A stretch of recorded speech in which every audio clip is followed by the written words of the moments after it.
Hello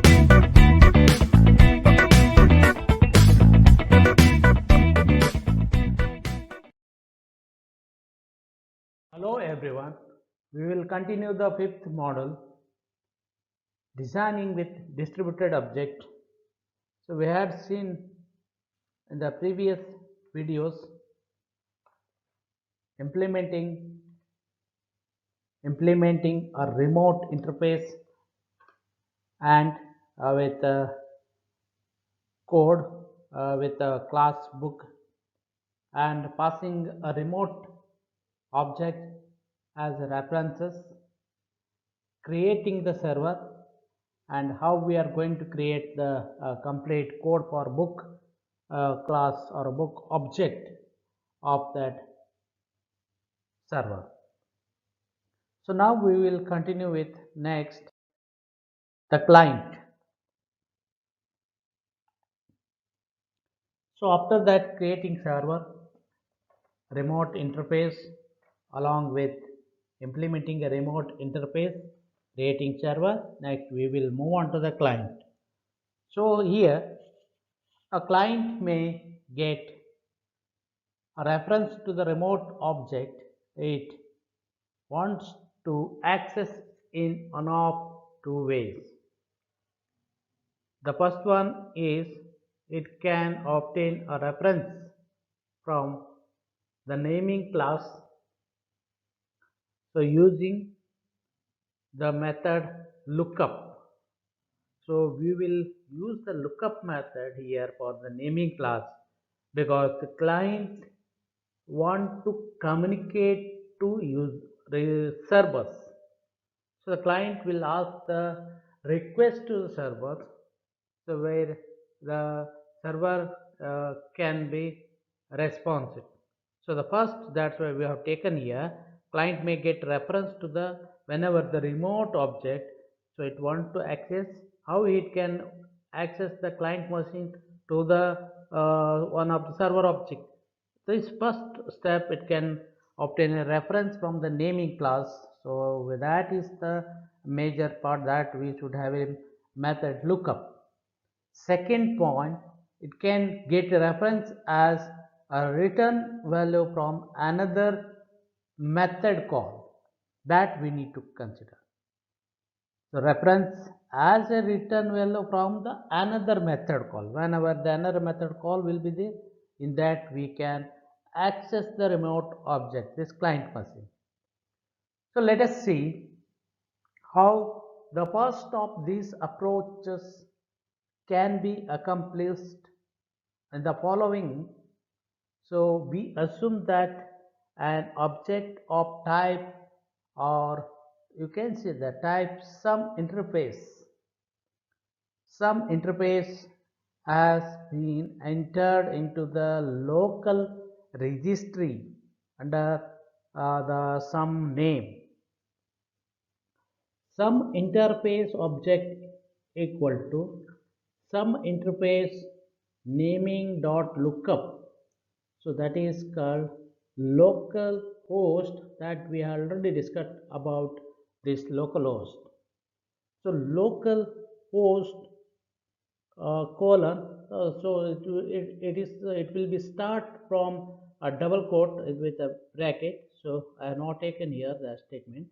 So local host colon 1099 is the port number, and again forward slash. So the localhost also will start with a forward slash and some name. So here I repeat this the case because I have not taken this because after these two method, what we have to approach is how we can be accomplished with a there are type of some interfaces with a registry under the name some name. Some interface object is equal to some interface naming dot lookup, that we have taken the method. So after the above step, the client can invoke remote methods on the object. So we should have a the respective code. So the code will be given in that. So how the book object, or we say that the status of the book interface object, we say that book interface object are called and it will be displayed. So this is about the how the client machine can access the remote object in any manner, or there are two ways it can access. So these are the two ways. Some interface object, we say that naming dot lookup method local host with a unique port number, that we need to consider. How that after this above step, that is the interface object is equal to in the bracket some interface is equal to naming dot lookup method. So I told that lookup method because in the naming class will be used. How now we will see that the complete code of that one remote method.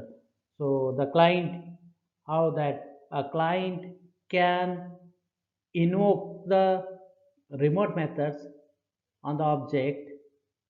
So in the following manner, means next slide we are going to see that complete code information. So now I am just read out this line and we will be able to explain this most of this part. So after the above step, that above step means I have not taken in the previous slide. So that is the interface object and naming class. So then followed by this is the complete. We say that the client can invoke a method, respective method on the object in the following code editors. The object is complete code. This is the import Java utility packet, import Java RMI package, import java.net packages, text, and all input output packages. Now we need to take the public class book user. So the class name book user. So static void string. Okay, we are taking try and catch boxes again here. Block, or you can say the box. Okay, string name equal to, again under with a double quote we have taken here string name double quote local host, that where we could our id is that 1099 plus s of that 0.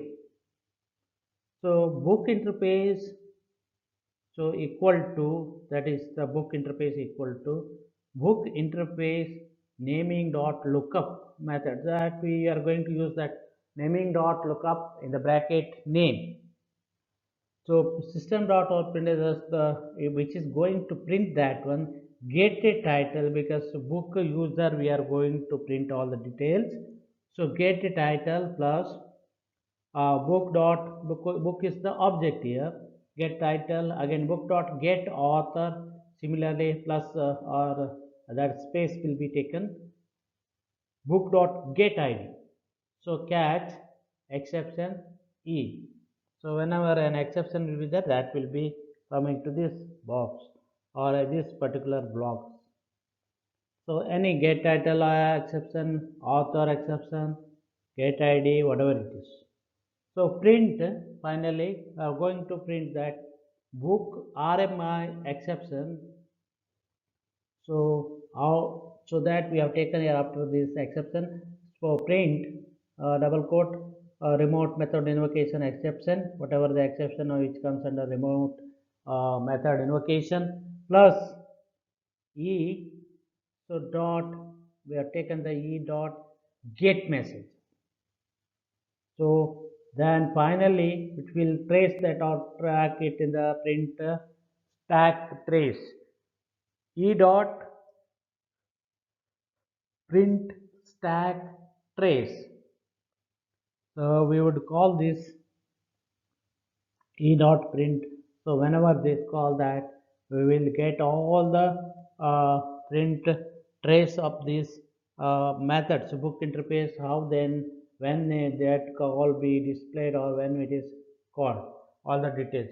So here just is we say that as in the case of server, the client needs to know the name that is bound to the object. So it must be started so with that name as the parameter. So this is the we are going to think then.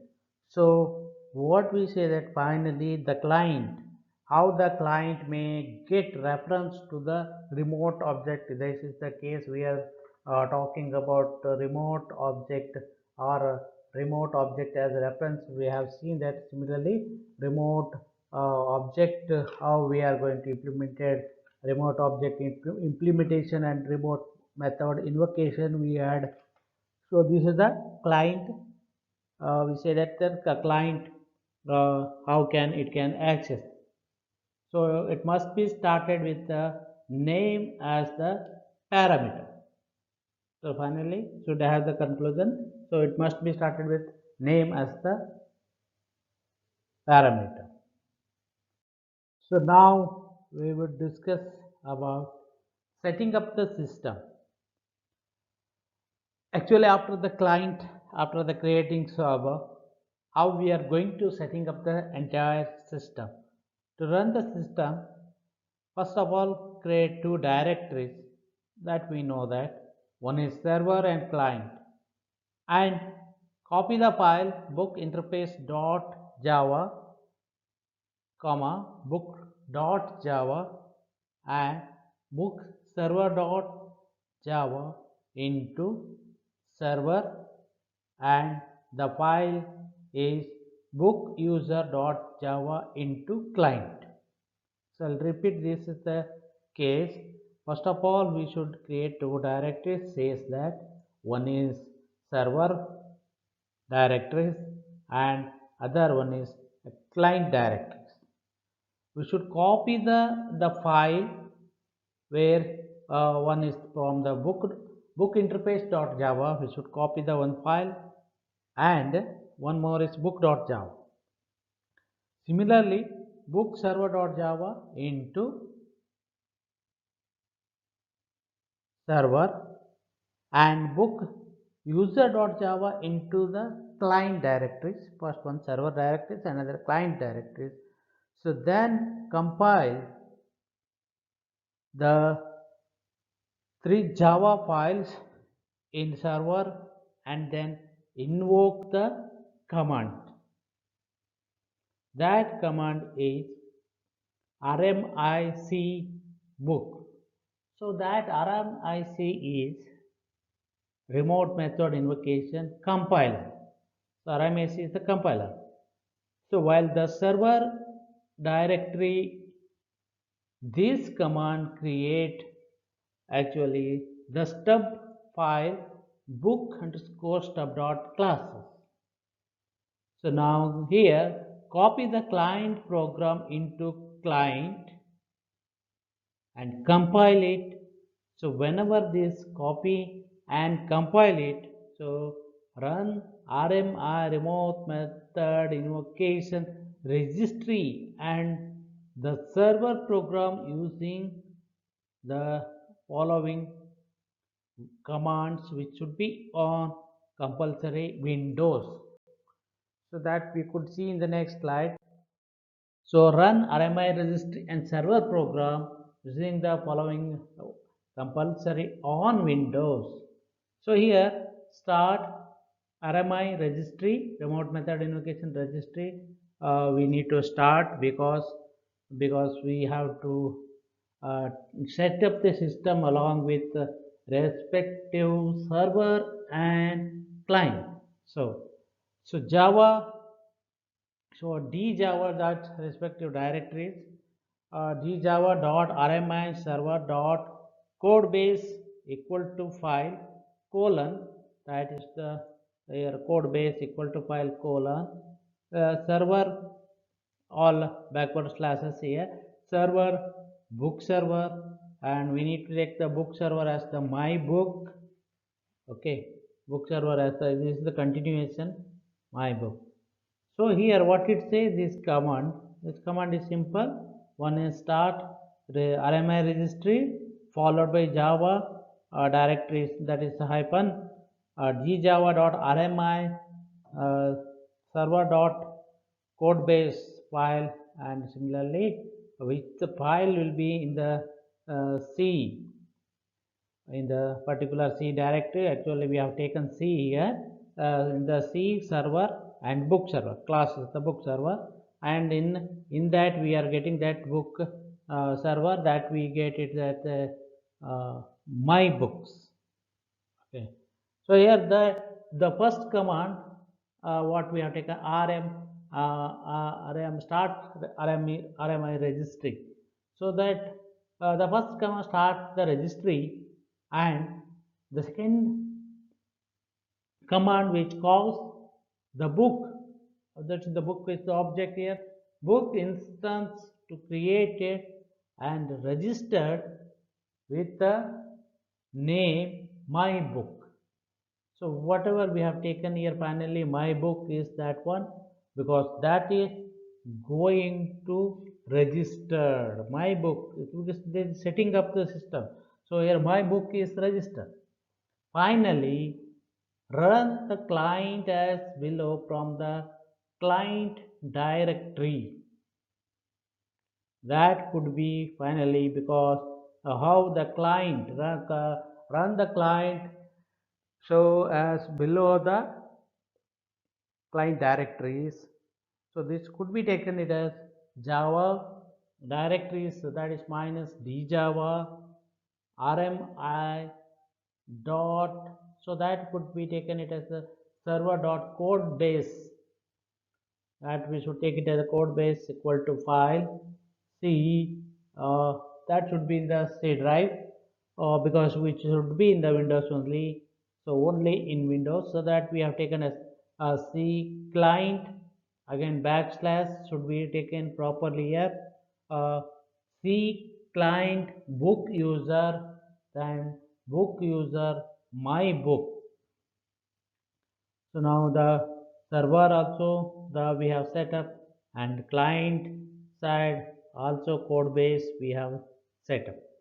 So now setup is done. So client and server is done, is nothing but setting up the system. We are talking about setting up the system. So setting up the system also done. Here the client code starts, looks up the object with the name my books or my book, which calls the object getter methods, getter, this is not a kit, so getter methods, and display the respective values.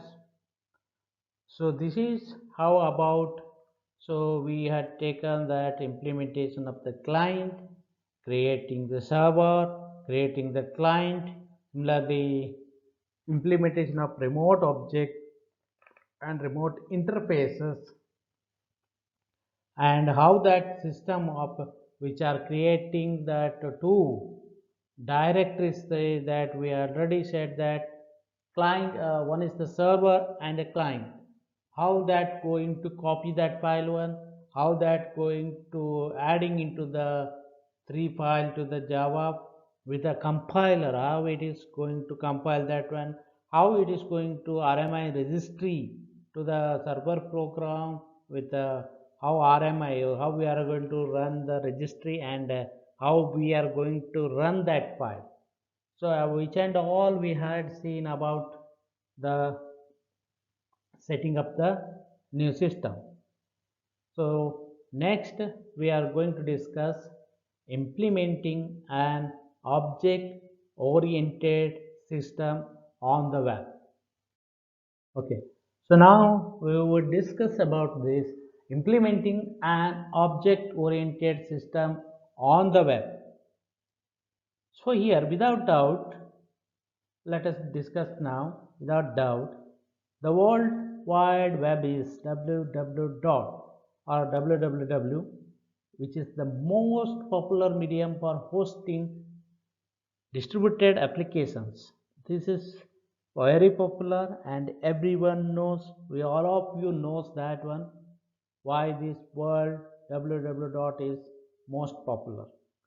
So whenever increasing this kind popularity, so the people are using the web to book airline tickets, reservation ticket, railway, bus, so and so, all in online shopping, whatever it is, cinema, books, whatever it is. Purchase a host of customer goods, maybe the most of the thing, make a hotel reservations, room, and so on. The browser acts as a general purpose client that can interact with any applications that talk it to using the hypertext. So this we can call it as hypertext transfer protocol. So there is a protocol whenever using this worldwide www, what is the object oriented system on the web, we have to use the application, how it is that actually the browser act as a general purpose client, that how it is going to interact with any application, what kind of application that is, we are talking, we are using about that application is hypertext transfer protocol. So whenever using this, we have to use these applications when we need to communicate to the server side. The major, one of the major characteristic of a web-based applications system is that the client, or we say that that is the browser, so which is being a general purpose program. We know that what kind of program it is. This is the major applications or characteristic. Typically it does no application related to computation at all, so that would be taken into this count. How that is, of course we say that it is possible to ship a Java applet. We know that Java applet programs uh, with a web base and have the applet do some type of computations, but this is not hugely popular because all the business logic and data processing which takes place at the server side.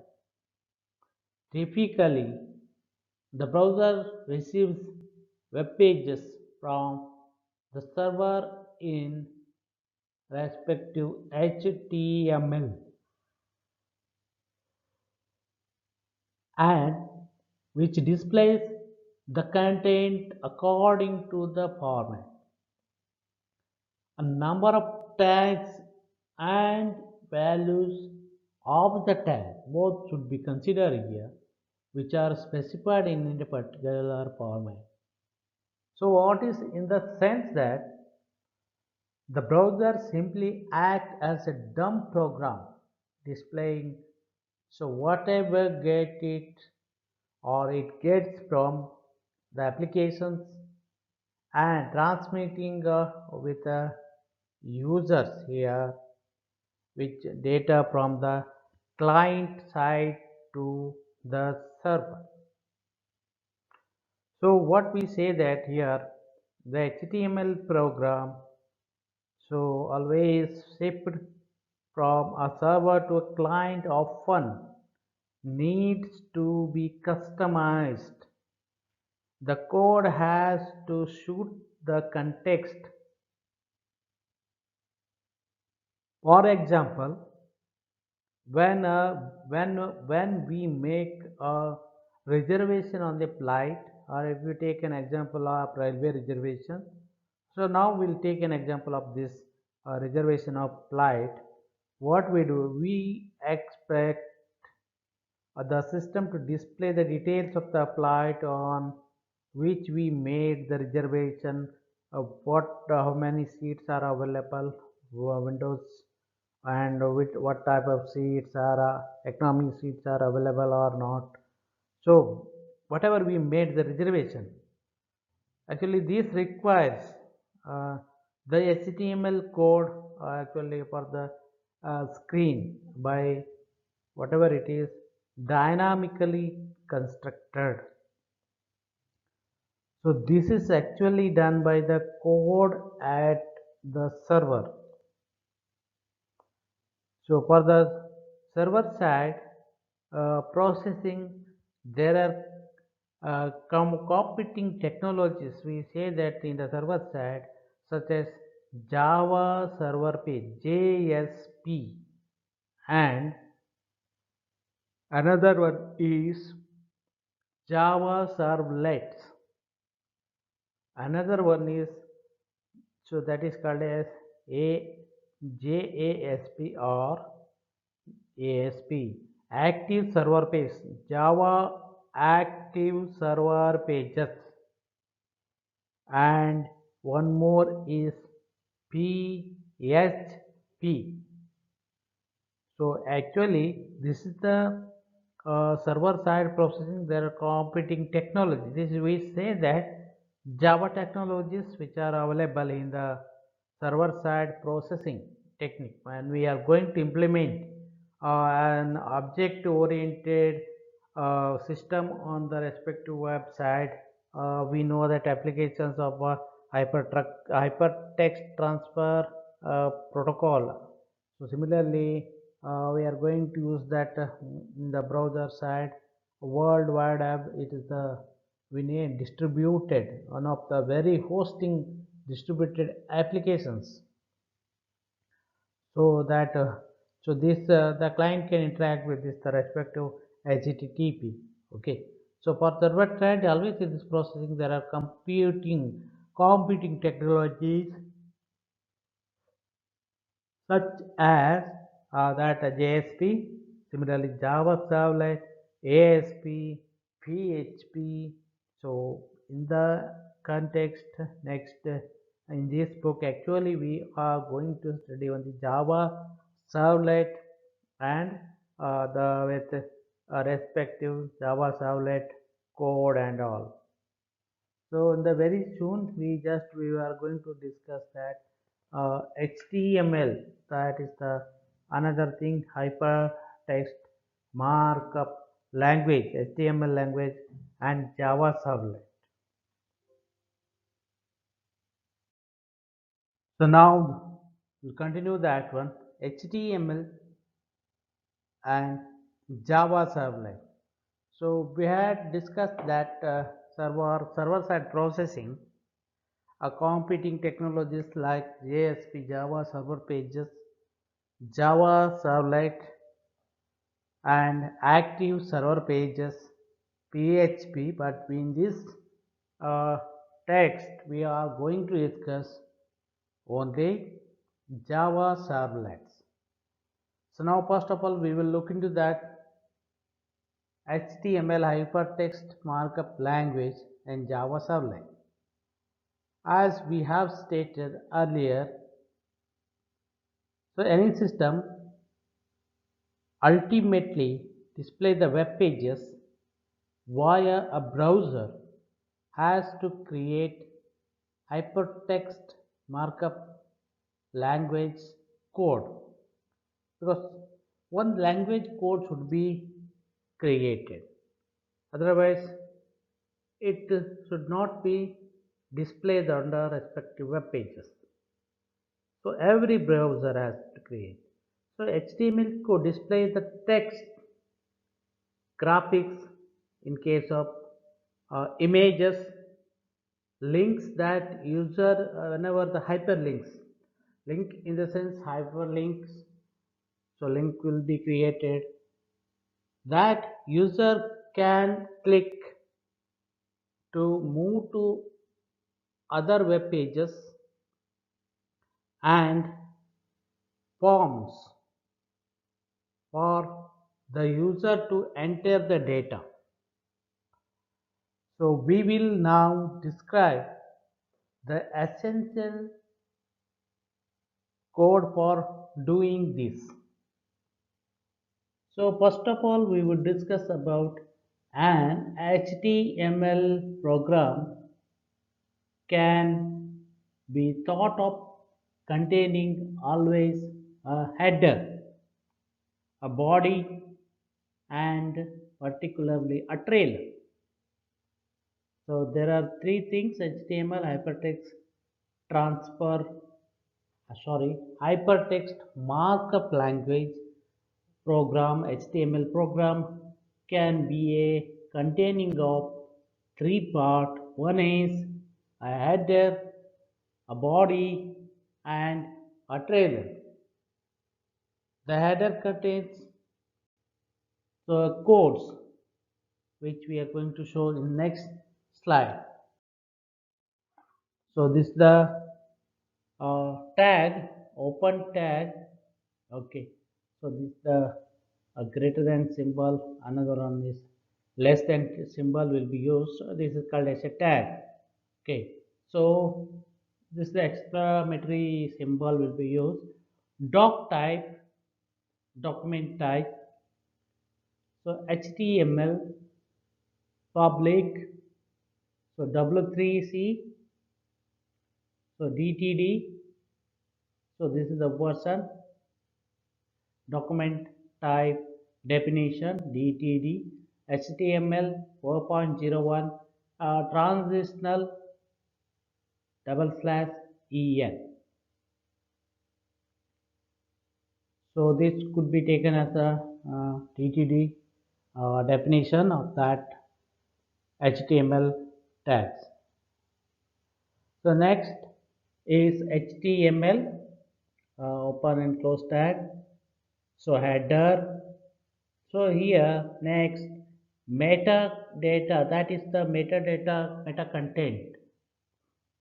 So that is text bar HTML character set equal to ISO, that is the 88591. This is the ISO standard of that one we have taken. So continued with HTTP hyphen equivalent equal to content type. Equivalent equal to content type. Title. So we should write a text here. Any text can be written. So that could be comes under this title. When you open this header file, this metadata we have taken header file about it. That is the document definition DTD. Then we are coming for the title, a web page. A simple web page is going to display that in the particular part. Title is a web page slash title, and we should close this title. This indicates that backward slash of any header file we have taken, header will be closed. This HTML tag will be always, which will be one step we need to take. So header is closed. So here are the first 4 lines are usually written as given HTML file. Okay, we do not elaborate on this, but observe this word such as HTML here. 1, 2, 3, 4. So first 4 lines.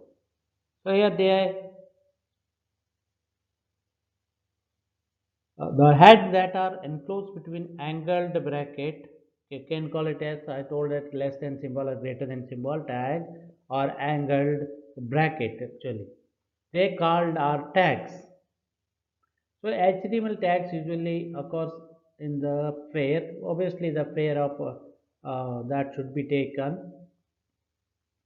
Start a tag that begins an entry, and end tag that signals the entry's end. Whatever we are going to entry should be ended.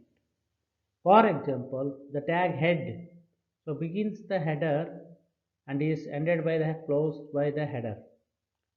And similarly, the text the text between the start and end x tags is the element content.